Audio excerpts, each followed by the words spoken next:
Untuk di daerah dada ya, kita akan melanjutkan ini ya. Untuk di daerah dada nanti yang diperiksa di sini ada payudara ya, ada jantung, ada paru. Nah, sebelum pemeriksaan selanjutnya kita seperti biasa ya, lakukan pemeriksaan dari mulai inspeksi, auskultasi, perkusi, dan palpasi ya. Di dada inspeksinya apa? Yang pertama dilakukan adalah kita inspeksi bentuk dadanya ya.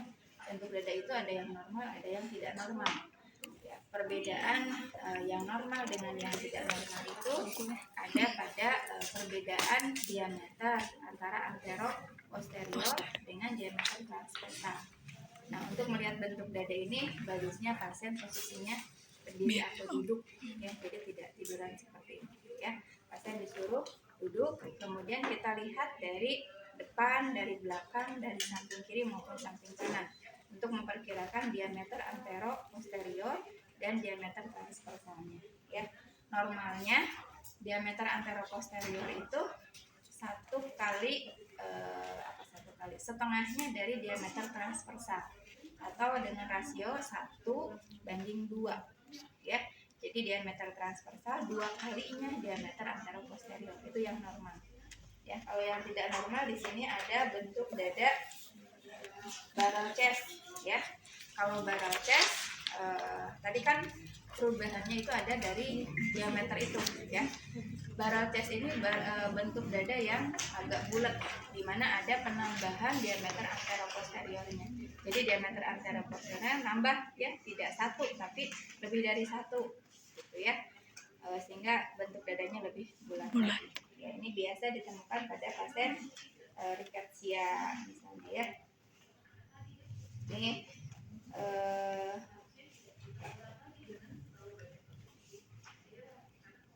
yang kedua adalah bentuk dada funnel chest ya. Kalau funnel chest itu ada kelainan pada sternumnya ya, dimana sternumnya ini dia lebih menjorok ke dalam ya, jadi ke dalam, otomatis kan diameter antara posteriornya kurang ya kalau sternumnya ke dalam ini ya. Kemudian yang ketiga adalah bentuk dada pigeon chest ya. Kalau pigeon chest kebalikannya, si sternumnya nonjol ke depan ya. Kalau tadi yang barrel chest mah ya rongga dada semuanya ya, jadi tidak ada kelainan pada tulang sternumnya. Kalau ini ada kelainannya pada tulang sternum, dia lebih menonjol ke depan. Otomatis juga sama ya, antara posteriornya. Ya, dilihat lagi di PPT-nya. Nah, kemudian kelainan lainnya tadi ya, selain dari perubahan diameter antero posterior maupun diameter transversalnya. Nah, di pigeon chest ini juga ada perubahan di antero posteriornya, transversalnya ya, dimana dia karena tadi lebih ini ya, lebih menonjol ya ke depan bentuknya. Nah, kemudian selain dari kelainan diameter antara posterior dan transversal serta kelainan pada tulang sternumnya, kelainan bentuk dada juga bisa dipengaruhi oleh kelainan tulang belakangnya, adanya kelainan tulang belakangnya. Ya, ada bentuk yang kiposis ya, kiposis di mana tulang belakangnya itu bentuknya melengkung ya, seperti huruf C. Kemudian ada lordosis ya, dia agak ke belakang gitu ya. Dan ada skoliosis, bentuknya seperti huruf S. Itu kelainan-kelainannya. Nah, kemudian kita lanjutkan pemeriksaan lainnya. Sebenarnya bisa kalau mau sekaligus bisa langsung palpasi ketika pasien duduk ya. Namun nanti pada saat pelaksanaannya ya, karena sekarang bentuknya penjelasan ya, jadi diurutkan dulu gitu ya. Tadi bisa ketika dilihat bentuk dadanya bisa langsung cek pengembangan dada, cek vokal tremitusnya ya. Tapi sekarang kita urutkan dulu ya. Nanti pelaksanaannya boleh apa dulu gitu ya, selama tidak mengganggu terhadap hasilnya ya. Di dada ini sama dengan di abdomen ya. Urutannya ini harus benar ya, dari mulai inspeksi, auskultasi, perkusi, palpasinya. Kenapa? Kalau misalnya kita palpasi dulu ya, ini bisa mempengaruhi hasilnya tidak akurat ya. Contohnya misalnya pasiennya perempuan ya, yang periksa laki-laki ya, kita palpasi dulu, atau kebalikannya ya, mungkin akan ada peningkatan denyut jantung ya, berdebar-debar dan lain-lain. Jadi ketika kita nanti auskultasi ya, karena tadi sudah dipalpasi dulu ya, misalnya laki-laki yang periksanya perawat perempuan ya, dia deg-degan gitu ya. Nah nanti ketika diauskultasi denyut jantungnya akan meningkat ya, itu yang menyebabkan kenapa harus sistematis gitu ya. Kalau misalnya tadi mau lihat bentuk dada dulu, boleh auskultasi aja dulu, auskultasi sambil duduk ya, kita auskultasi ya, kita perkusi baru. Nah, jadi tidak sambil tidur lagi gitu ya. Ketika tadi duduk lihat bentuk dada, tidak langsung palpasi ya, tapi coba denyut jantungnya dulu. Ini mah denyut jantungnya dulu aja ya, baru nanti pengembangan dada dan lain-lain ya. Nah tadi di dada ada payudara, ada jantung, ada paru. Kita lihat dulu payudaranya ya. Kita inspeksi bentuk payudara. Kalau tadi kan bentuk dada secara umum ya, secara umumnya di dada itu dilihat bentuk dadanya. Kita buka daerah dadanya, kemudian kita lihat payudaranya ya, bentuk payudaranya normal atau tidak. Kita lihat bentuk payudara normal atau tidak dari perkembangannya ya, status perkembangannya, tumbuh kembangnya. Apakah dia sebelum pubertas? Kalau sebelum pubertas mungkin belum terbentuk ya, belum menonjol payudaranya untuk perempuan. Kalau sudah pubertas berarti sudah ada penonjolan payudara ya. Kemudian ketika ibu hamil ya, payudaranya lebih besar. Jadi kita lihat bentuknya normal atau tidak. Ya, kita bisa bedakan lagi bentuk payudara lansia ya. Kemudian lihat juga warna kulit ya di daerah payudaranya ya. Harusnya normalnya warna kulit payudara itu sama dengan warna kulit lainnya, kecuali daerah areola dan puting susu ya, dia lebih gelap ya, karena ada peningkatan pigmentasi, dan ini akan lebih meningkat lagi pada saat ibu hamil ya. Kemudian lihat kesimetrisannya, dada kiri dengan payudara kiri dan payudara kanan, simetris atau tidak, ada kelainan bentuk enggak, misalnya yang kiri lebih besar, yang kanan lebih kecil gitu ya.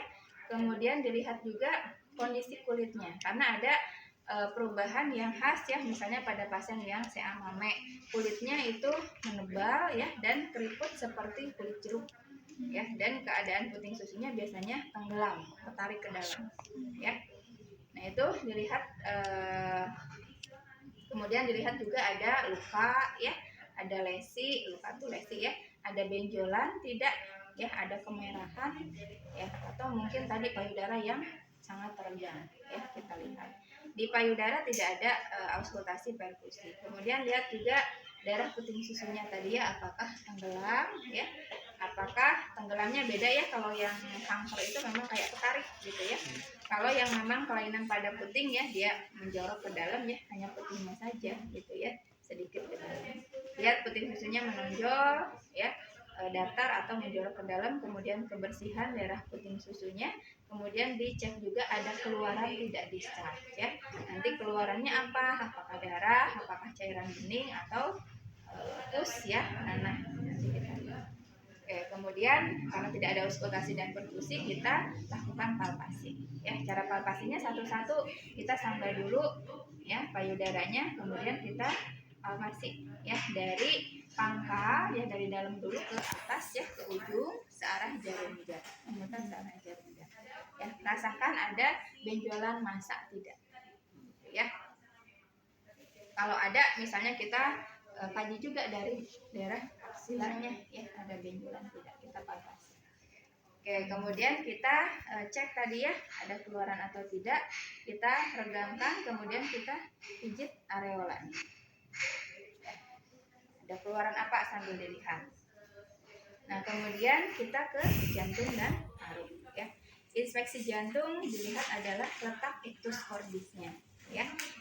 Ictus cordis itu ada di apex jantung ya, di daerah apex jantung, puncak jantung. Di mana apex jantung itu? Yaitu di perpotongan garis midclavicular ya. Ini ada tulang clavikular, ambil titik tengahnya, tarik garis ke bawah sejauh ICS kelima. kita cari dulu interkostal 5 ya. Cari interkostal 5 itu pas di puting susu. Oke, jadi garis ya ke bawah nanti sampai perpotongan. Ini adalah apex jantung di daerah puting susu. Ya. Kalau perempuan susah nggak begitu kelihatan ya karena ada payudara. Kalau laki-laki bisa terlihat bisa tidak, tergantung ya. Kalau misalnya pasiennya memang ada kelainan pada jantungnya, ada pembengkakan, kalau jantungnya membengkak dia akan lebih mendekati pada dinding dada ya, sehingga denyutannya lebih terlihat gitu ya. Nah itu normalnya ada di perpotongan ICS 5 dengan garis mid clavicula.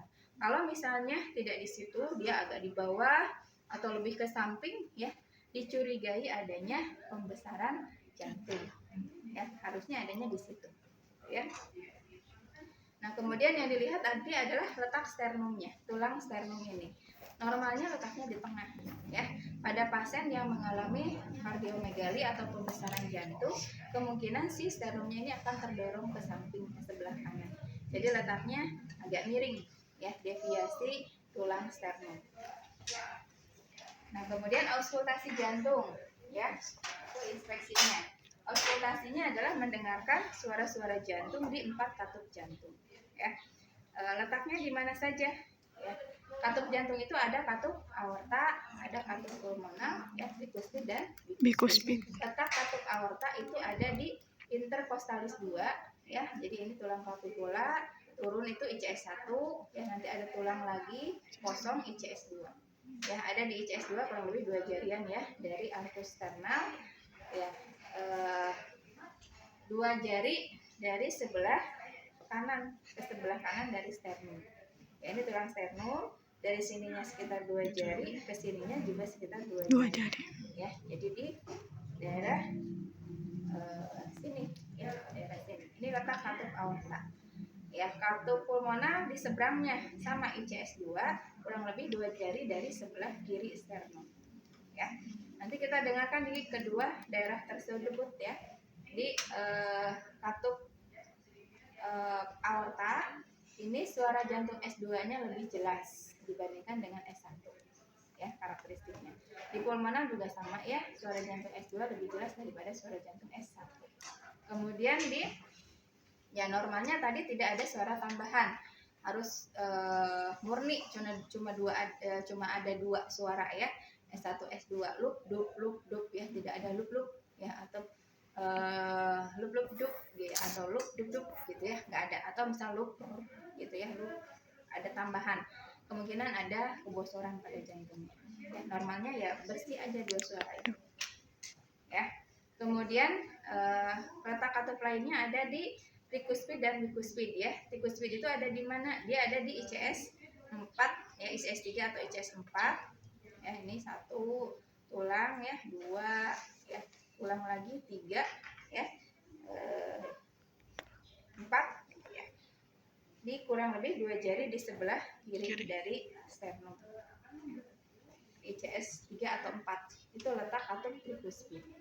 Ya, suaranya S1-nya lebih jelas, kebalikan dari tadi ya, aorta dan pulmonal. S1-nya lebih jelas terdengar. Kemudian yang kedua di katup mitral atau katup bikuspid, itu tadi di apex jantung ya, di perpotongan garis mid clavicula dengan ICS 5 atau di puting susu.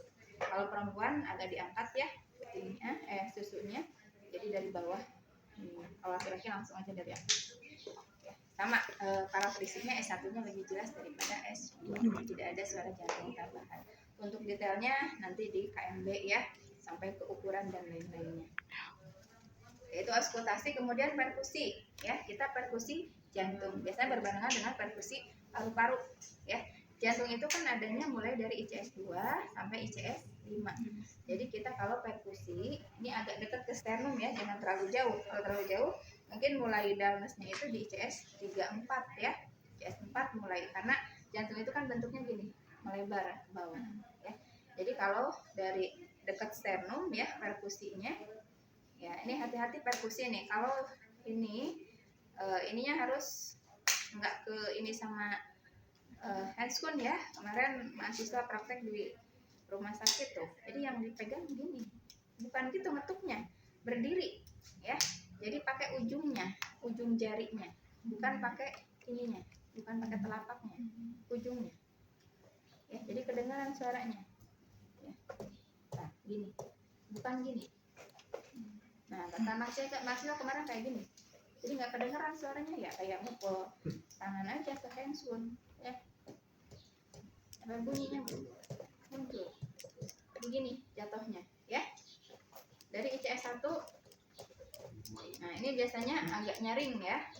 ICS 2 agak nyaring. Nah, mulai ICS 3 mulai redup, dep, dep, dep, ya. Tuh, ada dep ya. Ini kan ada gini. Beda ya? Beda. Karena di sini ada jantung. Ya, ada organ yang lebih padat. Di ICS 1, ICS 2, ICS 3, 4, dep, dep, dep, dep, sampai ICS 5. Ya, nanti ICS 6, 7, dan seterusnya dia lebih nyaring ya, karena ada lambung timpani. Ya, ini namanya ICS 1, ICS 2 resonan. Ya, ICS 3 sampai ICS 5 damas. Ya, kemudian ICS 6, timpani, 7 ya, itu timpani. Ya. ICS 1, ICS 2 kenapa resonan? Karena di bawahnya ada organ yang tidak terlalu padat, yaitu paru-paru. Ya, kita perkusi untuk menentukan batas organ. Tadi batas paru ICS 1, ICS 2. ICS 3 sampai 5 ada jantung dan seterusnya. Nah, nanti tinggal di sebelah kanan ya untuk paru ya. Kalau jantung kan lebih ke sebelah kiri. Sebenarnya ada di sebelah kanan juga ya, kurang lebih 2 jari. Ya, tapi agak dekat sternum di perkusinya ya, ke kanannya ya sedikit aja. Gitu ya, karena ada jantung di sini. Tapi biasanya jarang ya, karena terlalu dekat juga dengan sternum. Yang itu untuk jantung, nanti parunya di sebelah kanan ya. Di sini udah kelihatan ya parunya. Di sini nanti di sebelah kanan. Oke, kemudian palpasi. Kalau jantung tidak ada palpasinya ya. Paling juga palpasi denyut nadinya ya. Kita palpasi. Kalau misalnya nggak pakai arteri radialis ya, bisa di apikal ya, di sini dirasakan juga denyutannya ya, frekuensinya berapa kali per menit. Nah, kemudian kita paru-paru tadi sudah dilihat ya bentuk dadanya. Kemudian kita lihat juga ada tidak retraksi interkostal. Ketika pasien tarik nafas ya, ini si rongga dadanya keangkat nggak? Otot-otot bantu pernapasannya dipakai nggak? Kalau misalnya dipakai berarti kemungkinan pasiennya sesek ya, nafasnya pakai usaha, pakai tenaga. Ya, menandakan pasiennya sesek. Nah, kemudian nanti inspeksi yang lainnya barengan dengan palpasi ya. Kita lihat bagaimana pengembangan dadanya ya nanti di akhir, karena harus sambil dipalpasi juga. Kemudian masuk ke auskultasi ya. Auskultasi suara nafas. Suara nafas itu ada 4 ya yang normal. Ada suara tracheal, ada suara bronchial, tracheal di daerah trachea, bronchial di daerah bronchus, ada bronkovesikuler yaitu di daerah percabangan bronchus kiri dan bronchus kanan, dan ada suara vesikuler yaitu di seluruh lapang paru. Ya. Nah, karena daerah sini itu kecil ya, kita bisa pakai belnya ya, jangan pakai diafragma. Kita pindahin. Yang ini yang dibuka. Ya, kita dengerin di trachea ya, yang ada gerigi-geriginya ya di sini.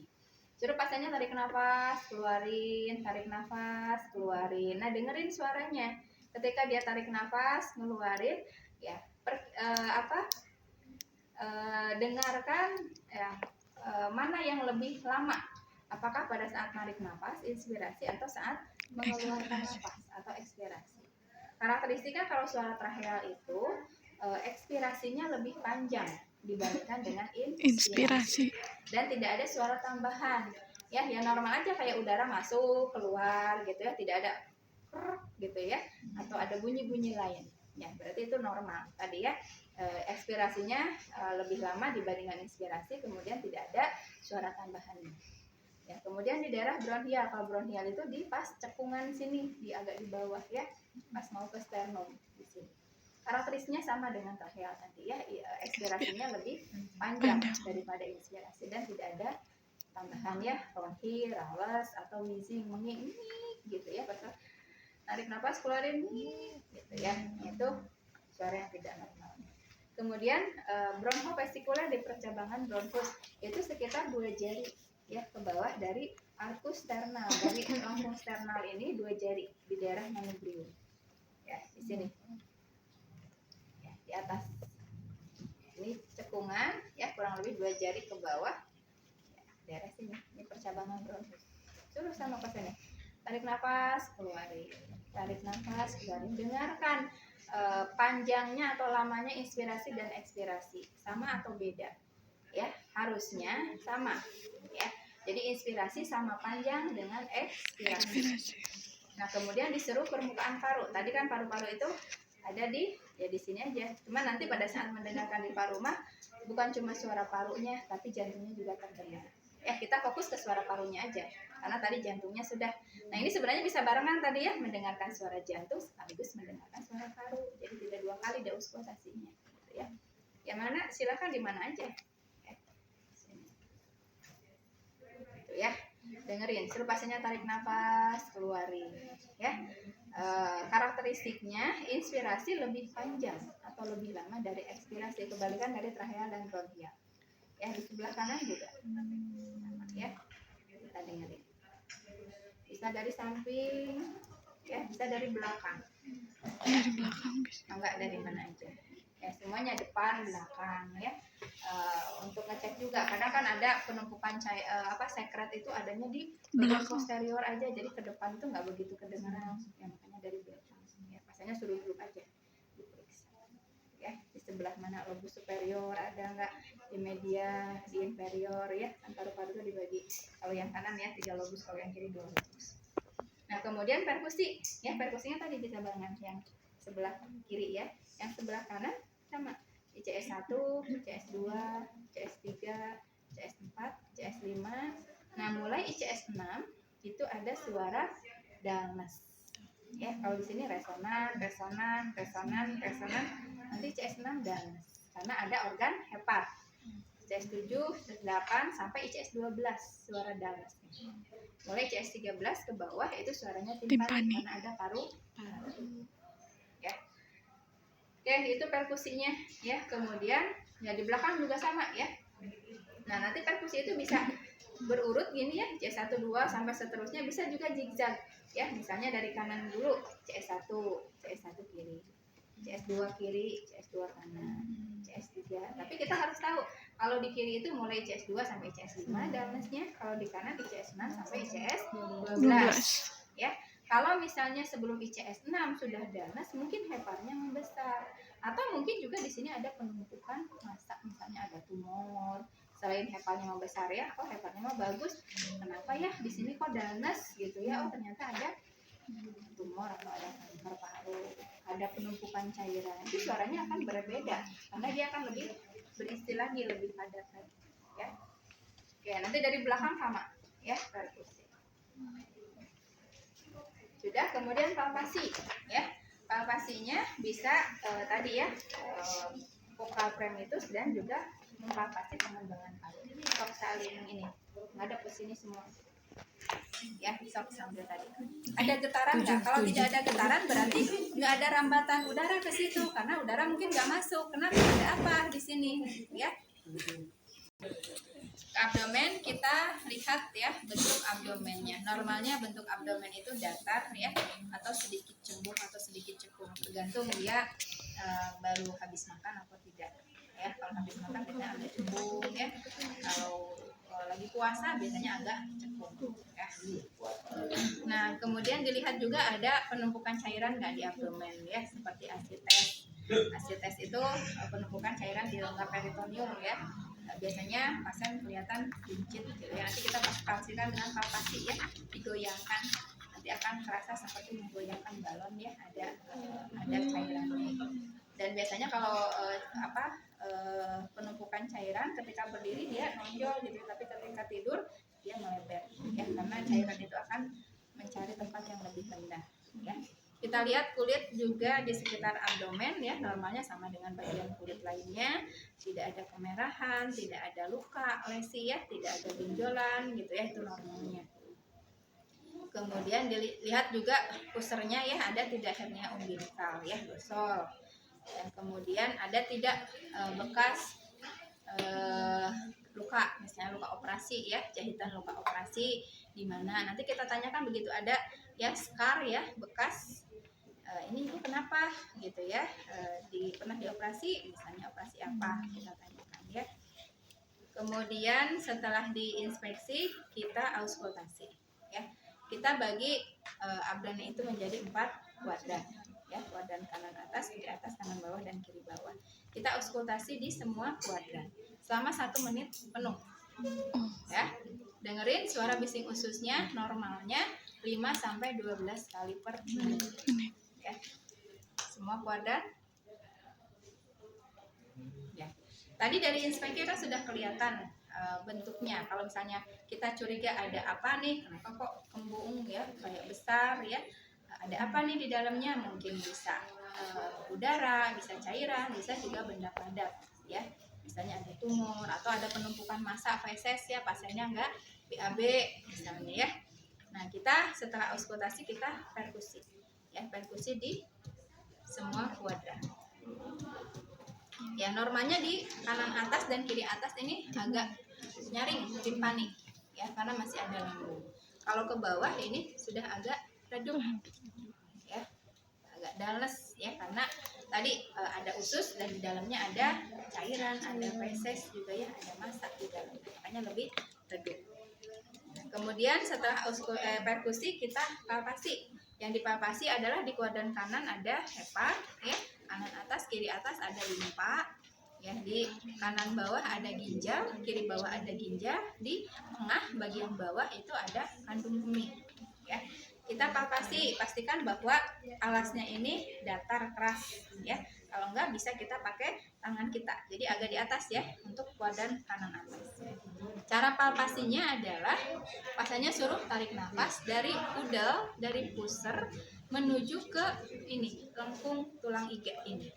Jadi dari tengah ke sini, arahnya ke samping. Ya, kita palpasi ini, tarik nafas, nyeri nggak? Sambil dirasakan ketika tangan kita ke bawah ini ada massa nggak di bawah? Ya, ada sesuatu yang padat nggak? Gitu ya, apa? Kayak benjolan, kayak ya apa, pembesaran gitu ya organ, terutama ke arah hepar ya, sini ya, sampai ke lengkungnya sini, bawah arcus costa, ke bawah arcus costa, lengkung costa ya. Normalnya tidak teraba ya, karena bisa dilihat tuh hepar yang sebelah ujung sini mah ya, dia ketutup oleh tulang rusuk ya, jadi nggak teraba. Kalau teraba berarti kemungkinan ada pembesaran hepar ya, ke samping. Palpasi yang kedua dari pusar ke tengah, ke ulu hati ke sini ya. Kalau lihat dari gambarnya, kalau dari ulu hati ada ke bawah ya, di bawah tulang itu masih ada organ hepar yang merah itu, jadi kemungkinan akan teraba sekitar 1-2 cm ya, itu normal ya, ya apalagi kalau tidak teraba ya. Nah, kemudian bagian sebelah sini boleh kita simpan ya, sama ke samping juga, tekan, tarik nafas ya, tarik nafas, rasakan ada massa nggak. Normalnya di sini limpanya tidak membesar, berarti tidak teraba ada massa ya. Kemudian kita bawah ya, kita raba, tekan ya, nyeri nggak ya, ketika ditekan nyeri nggak, pas ketika dilepas ini namanya titik McBurney ya, untuk ngecek ada tidaknya peradangan atau infeksi dari usus buntu, appendicitis ya, kita cek ya. Khas nyerinya itu pada saat nyeri lepas, jadi ketika ditekan nyeri enggak, tapi ketika dilepas justru malah nyeri ya. Nah, itu untuk cek appendicitisnya. Kemudian dicek juga tadi ginjalnya membesar ya, normalnya ya tidak teraba ada massa ya. Sekarang sebelah sini ya, sama diraba juga, normalnya sama, tidak teraba massa. Kalau misalnya kayak ada massa gitu ya, tadi ya, ibu sudah BAB belum ya, bisa berapa hari, enggak bisa berapa hari, apa besar nih ya, agak keras gitu ya, mungkin ada penumpukan feses. Nah, kemudian kita cek juga yang di tengah ya, di tengah sini kita raba, ada retensi urin enggak, urin yang enggak keluar. Ibu ini kok keras ya, ibu mau pipis gitu ya, bisa pipis nggak? Takutnya kan retensi ini karena pasiennya nggak bisa pipis ya, bukan karena ditahan gitu ya. Kalau misalnya bisa, cuman memang tadi ditahan dulu gitu ya karena mau periksa ya. Berarti nggak masalah. Kalau misalnya bilang nggak bisa kencing ya itu masalah, kita harus bantu untuk keluarkan ya. Oke, sudah palpasi ya. Kemudian kita ke ekstremitas ya. Kita ke ekstremitas atas dulu ya, dilihat bentuknya normal atau tidak ya, simetris atau tidak. Normal ya bentuk tangan ya seperti apa normalnya ya. Nah, misalnya ada yang gede sebelah atau panjang sebelah ya, berarti bentuknya nggak normal ya dan tidak simetris gitu ya. Lihat juga jumlah jari-jarinya, normal tidak ada 5 ya, mungkin juga ada penambahan polidaktil atau sindaktili ya. Kemudian dicek juga warna kulit ya, warna kulitnya ya harusnya sama dengan warna kulit yang lain, tidak ada kemerahan, ruam ya, tidak ada sianosis terutama di ujung-ujung tangannya, di ujung jari ya, ada kebiruan nggak sianosis. Kemudian kita lihat juga ada lesi ya, ada luka, ada benjolan ya. Kalau belum, yang di keadaan umum boleh cek kapilari refill time-nya ya, ditekan kembalinya kurang dari 3 detik enggak. Clubbing pincernya kalau belum itu juga ya. Kemudian turgor kulitnya ya, dipijit ya, dicubit kembalinya kurang dari 3 detik tidak ya, dua-duanya. Kemudian kita raba ya, bagaimana tekstur kulitnya, halus atau kasar. Kemudian kelembabannya, lembab ya atau tadi misalnya berkeringat ya atau kering. Kemudian suhunya juga ya, apakah panas, dingin atau normal. Kira-kira ya, nanti dipastikan dengan termometer. Nah, kemudian di sini ada refleks ya, bahio, radialis, bicep, tricep nanti terakhir aja. Kemudian pengukuran lingkar lengan ya, diukur dari akromion ke olecranon ya, dibagi 2, tengah-tengahnya nanti diukur.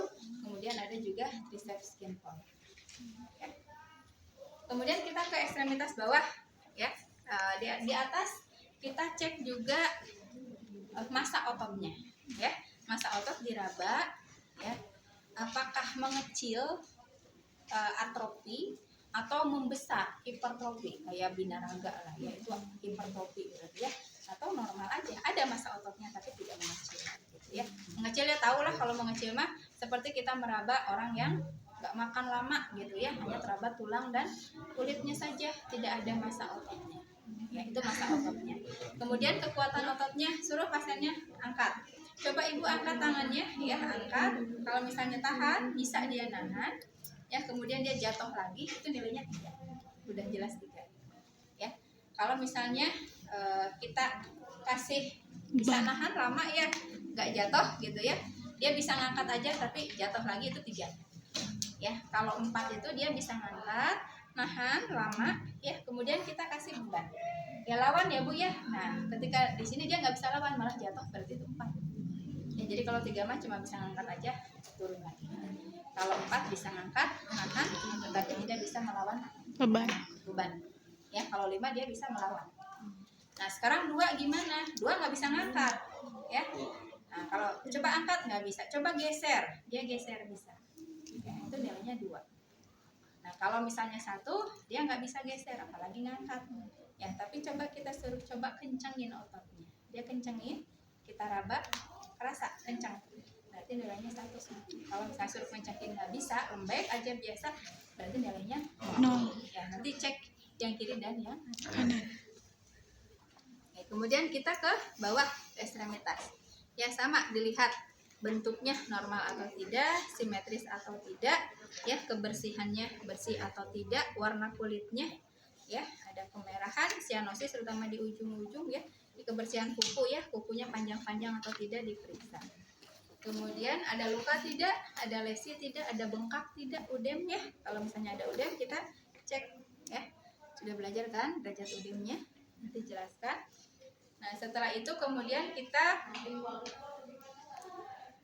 lihat jumlah jari kakinya ya, normal atau tidak, ada tidak penambahan polidaktil atau misalnya nyabang ya, sindaktili.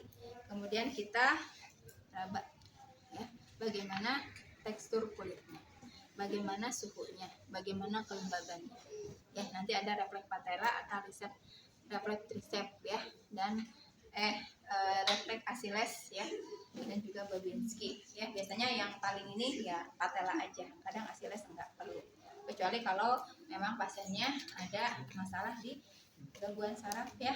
Kita pengkajian persarafan mah semua refleks ya. Paling ini juga jarang nih di tangan ya, brachio, biceps, triceps jarang, yang sering mah refleks patella kalau pemeriksaan umum gitu ya. Tapi kalau misalnya pasiennya memang sakitnya adalah berkaitan dengan saraf ya harus dikaji semuanya.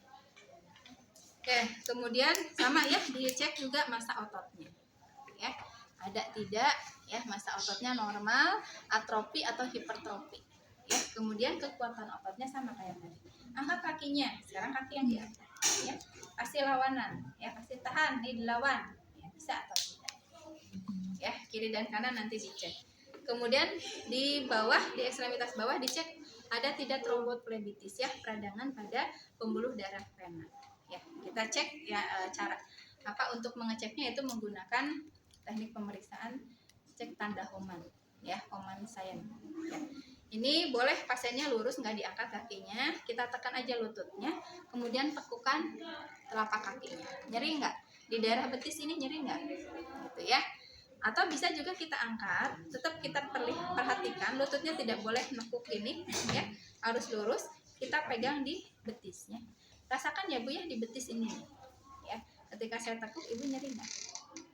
Sebenarnya kalau misalnya ada tromboflebitis ya sudah kelihatan betisnya bengkak, biasanya lebih besar ya. Kalau misalnya cuma satu ya, kalau dua-duanya ya dua-duanya kemerahan, dan ketika diraba gini hangat, pas ditekuk sakit ya. Nah kemudian nanti terakhir refleks patella. Oke, sudah diperiksa, kemudian kita ke genitalia dan anus ya. Kita posisikan dorsal recumbens ya, kemudian kita buka celana dalamnya ya. Kita ini diperiksa kalau pasien ada keluhan, kalau tidak cukup ditanyakan saja ya. Tapi kalau ujian mah diperiksa semua ya, nanti nggak ada nilainya. Nah kita boleh siapkan juga kapas sublimat ya, kapas ceboknya ya. Cara bikin kapas cebok, tinggal kapas aja, dilebarkan seperti ini ya, kemudian digulung di jari kita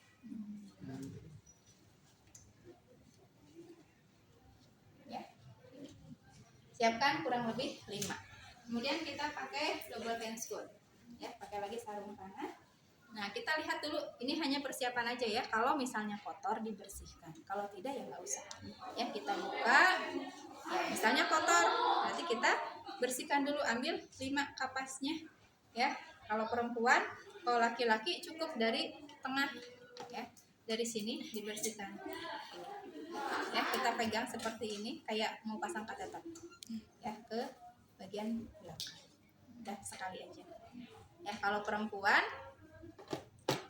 tadi ada labia mayora ya, kita labia mayora yang jauh dari kita dulu, berarti sebelah kiri sana ya, dari atas ke bawah buang, ambil lagi sebelah kanannya buang, kemudian kita buka ya, labia minoranya buang ya, yang kanan buang, dan terakhir tengah sampai ke anus ya. Nah kemudian kita lihat dulu bentuk eksternal dari organ genital, normal atau tidak. Kita tahu kan ya bentuk yang normal. Kalau laki-laki lihat gland penisnya ya, penisnya, skrotumnya. Di sini tidak ada luka, tidak ada kemerahan, tidak ada benjolan, tidak ada apa